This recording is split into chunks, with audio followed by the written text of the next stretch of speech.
Hey guys, this is Comic Uno, and today I'm doing Comic Uno's Best Comics of the Week, and this is the show where I review all the comics I read this week in one show. We go least favorite to best pick of the week and everything in between, and at the end of the episode, we talk about the viewer's pick of the week, so in the comments below, be sure to let me know what your pick of the week was for a chance to be featured on the episode.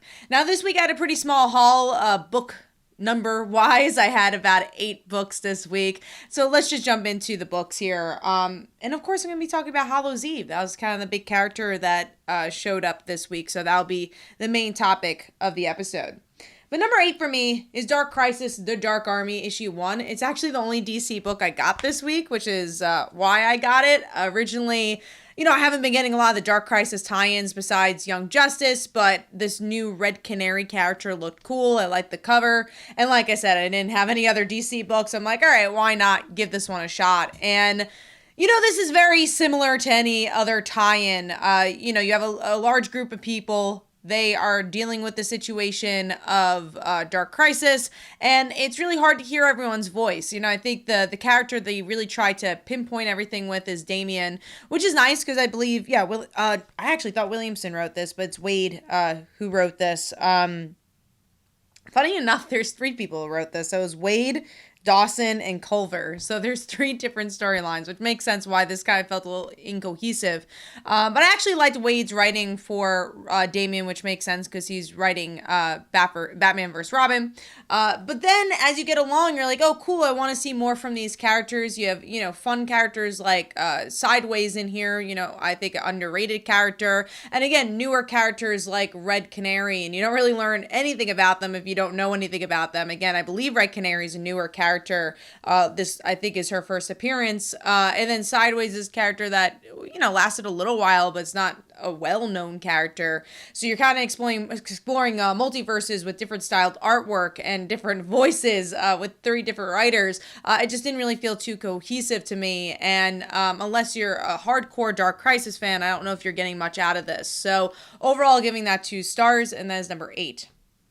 Moving on to number 7, which is Parker Girls, issue 3. I've been a little disappointed with this one, just thinking that the characters we know and love would have more of a voice here, like Tambi, who's on the cover, obviously Kachu, Tambi's girlfriend, Casey.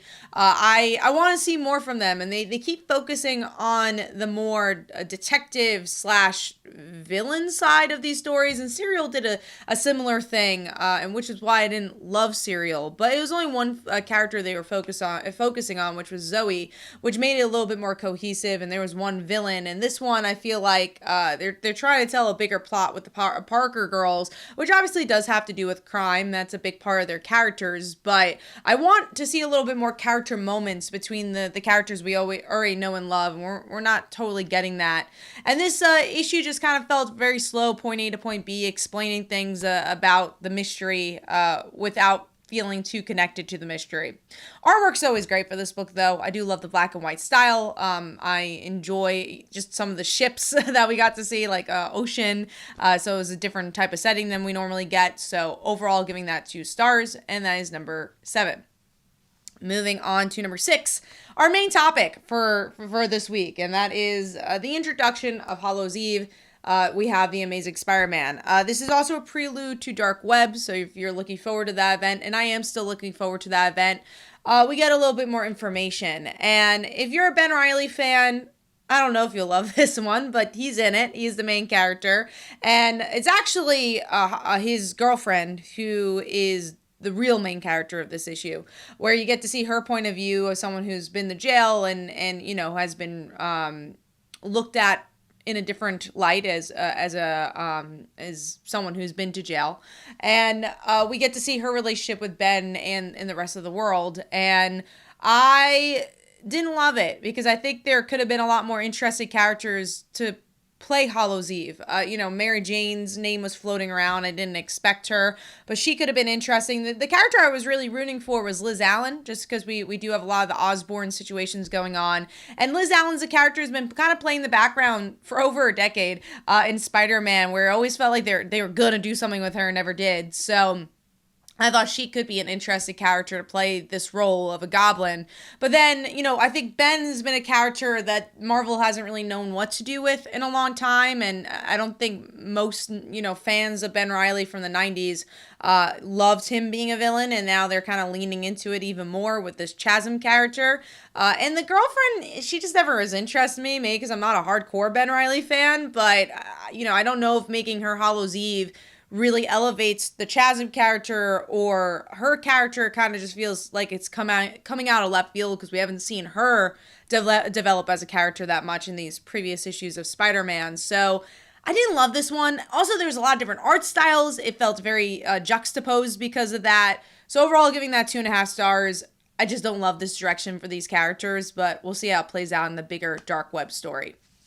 Moving on to number 5, which is Once Upon a Time at the End of the World, issue 1. Another book I got on whim because, again, kind of had a smaller list this week. And I like Jason Aaron. I like his writing. And I was like, all right, let me check out one of his indie books. I don't think I've ever read an indie book from Jason Aaron. I've read most of his Marvel stuff. So this one, I like the world it built, which is why it's in number 5. We truly get to see this post-apocalyptic world with these two characters coming from different sides of this post-apocalyptic world, and I believe it's supposed to be a romance too. I don't know if I really got hints of that in this issue, but from the solicits it kind of read that way. And what I liked about this issue is probably the world building the most. We especially the visuals, but I don't know if it was really for me, right? I don't know if this gave me personally enough for an issue 2, but I think it was still a well-written issue for people who like this style of storytelling, and who likes more post-apocalyptic storytelling, which is not usually my foray in comic books. So overall, giving that 3 stars, and that is number 5. Moving on to number 4, which is Midnight Suns, issue 3, and this has been an overall pretty solid book. I do feel like it kind of has lost its way since issue 1, because there are so many characters, and they're trying to balance the bigger plot with Agatha, who, it's just so interesting how many of these characters from the MCU, especially the Disney Plus shows, have been showing up in Marvel, and it kind of feels a little bit too forced for me. Especially Agatha, who I'm like, all right, well, we'll see where it goes. But I get, obviously she relates to magic. But I like the character interactions. I especially feel like the issue picked up when we got to see Magic and Nico interact with each other. And then you get to see some stylish new outfits for the team, which was fun. And the artwork's really good for this book. So I do think the book still needs to find its footing a little bit more, and really needs to make these character moments shine a little bit more. But I'm still intrigued. I like it's a different type of team book. A lot different type of characters interacting with each other as well. And like I said, really, really solid artwork. So overall, giving that 3 stars, and that is number 4. Moving on to number 3, which is Vanish, issue 3. And this is a book that I've been on the fence with, because I'm not a huge 90s Image fan. I never read The Darkness. I've read some of Witchblade. Never been a Spawn fan. And this is very much in the vein of, do you love those characters? Do you love that spirit of Image Comics? You'll love this. I do love Donny Cates' writing, and I do like Ryan. I love Ryan Stegman's art as well. And I think that's why I'm still holding on, especially because Donny Cates is so well known for the twists and turns, and even crossover. I remember I loved that first issue, and then it took a couple more issues for me to love it again, and then the ending I thought was brilliant. So, I want to see this one through. I do think it's doing a good job at building the world. You get to see, in this issue in particular, 2 kind of hero characters who are twins, and you get to see some of their powers and what our main character kind of ends up doing to them. But the plot doesn't really progress that much. It really is more of a world building aspect to the issue, but I'm sure there'll be, like I said, twisted turns. Donny Cates is known for it. I just don't know if it's my flavor just yet. I still want to stick with it to see if it is. But the artwork is just kind of just gorgeous and out of this world. So I'm like, man, I want to give this book more of a try. I don't, dislike it, but I don't know if I love it yet. So overall, giving that 3.5 stars, and that is number 3. Moving on to number 2, which is Daredevil issue 5. And I really feel like this book is picked up. This issue, we tackle Daredevil's religion, which, we've seen before, but I really like the angle it's being tackled at because of what's been going on in Daredevil's life. He's married to Elektra to unite the Hand, or this version of the Hand, and I believe it's the Hand. This version, it has to be the Hand. Yeah, it's the Fist. I'm sorry. There's a lot of fists and hands in every organization in Marvel Comics. but the Fist. They're trying to unite this side of the Marvel universe, and they're kind of playing in this gray area of morality. And the Avengers have caught on. A U.S. agent who is not a very moral character has caught on, and we get to see some fights against them as well. And we get to see kind of Matt dealing with the more internal anguish with what he's gone through with being in prison, what he went through in the previous arc with that big event, and now with the predicaments he's been put into, and being a new married man. I do like the darker edge to the visuals here. I think that's always great for Daredevil. I love that we've had the same creative team for a while, so you get to see familiar visuals, some good action in this one, and overall, like I said, a better direction for the series in my opinion. So overall, giving that 3.5 stars, and that is number 2. Moving on to number 1, which is Mighty Morphin Power Rangers issue 102, and of course I got the Ranger Slayer cover, even though she's not in this issue, but that's okay. I like the variant.